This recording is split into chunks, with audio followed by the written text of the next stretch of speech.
नहीं जब संडे बीत जला ना हमके ध्यान आवेला, लेकिन दूसरा कल ऐसा नहीं कि वो आपके माने नहीं रहे।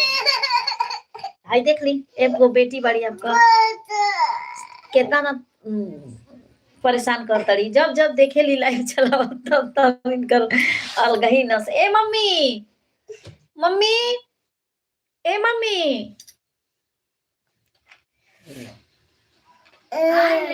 जा चाची बुलाओ तड़ी जी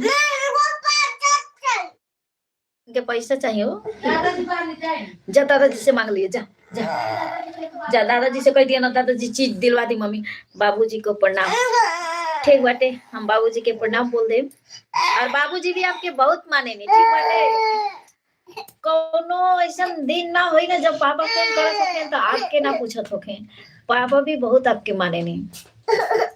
चलो दादी अब दिया ले लो। हाँ जा जा भैया कहता ना दादा दिया देखी।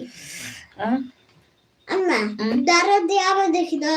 दादाजी अकल बनी नहीं हाँ हाँ अकल बनी हाँ हाँ